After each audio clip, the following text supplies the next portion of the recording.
ఎన్నికలలో వైఎస్ఆర్ కాంగ్రెస్ పార్టీ దారుణంగా ఓడిపోయింది. కనీసం ఆ పార్టీకి డిపాజిట్లు కూడా రాలేదు. అయితే ఇంతటి ఘోర పరాజయానికి కారణం అధికార పార్టీ అధికార దుర్వినియోగం చేయడమేనని వైఎస్ఆర్ కాంగ్రెస్ పార్టీ ఆరోపిస్తోంది.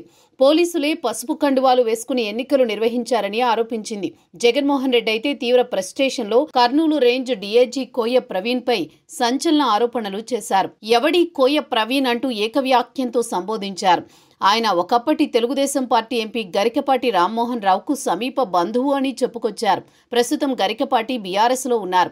అయితే ఇప్పుడు కోయ ప్రవీణ్ తీరు వల్లే తాము ఓడిపోయామని వైఎస్ఆర్ కాంగ్రెస్ పార్టీ ఆరోపిస్తోంది.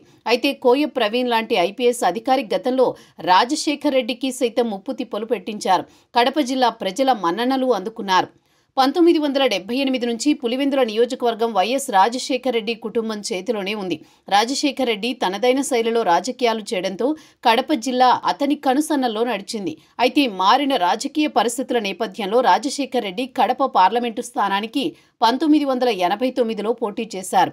దాదాపు 5 లక్షల ఓట్ల మెజారిటీతో గెలిచారు. కానీ 1995 సార్వత్రిక ఎన్నికలొచ్చేసరికి ఒక్కసారిగా సీన్ మారిపోయింది. ఆ ఎన్నికల్లో మరోసారి ఎంపీగా బరిలోకి దిగారు రాజశేఖర్ రెడ్డి. కానీ ఆయన ఆ ఎన్నికల్లో ఓడిపోతారని పెద్ద ఎత్తున ప్రచారం నడిచింది. దానికి కారణం ఐపీఎస్ అధికారి ఉమేష్ చంద్ర. పోలీస్ శాఖలో సమర్థవంతమైన అధికారిగా గుర్తింపు తెచ్చుకున్నారు.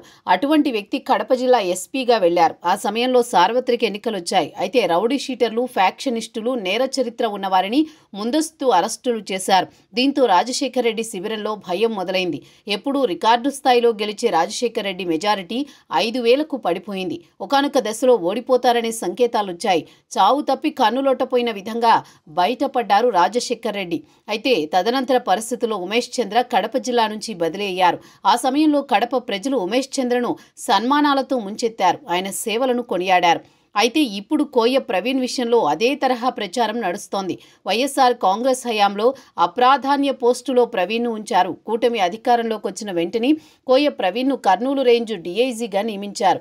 అప్పటి నుంచి వైఎస్ఆర్ కాంగ్రెస్ పార్టీలో భయం ప్రారంభమైంది. పులివెందుల ఉప ఎన్నికల్లో పోలీసు శాఖ గట్టి చర్యలు చేపట్టింది. పోటీ చేసిన 11 మంది అభ్యర్థులకు భద్రత కల్పించింది. పోలింగ్ కేంద్రాల్లో సైతం భారీ భద్రత పెంచింది. ఇదే వైఎస్ఆర్ కాంగ్రెస్ పార్టీకి తప్పుగా కనిపిస్తోంది. కర్నూలు రేంజ్ డీఐజీ కోయ ప్రవీణ్ కనుసన్నల్లో ఓటింగ్ జరిగిందని, ఈ విజయం ఆయనకే సొంతమని ఎక్కడో పశ్చిమ బెంగాల్ ఎన్నికల రిగ్గింగ్ వీడియోను పోస్ట్ చేశారు మాజీ మంత్రి అంబటి.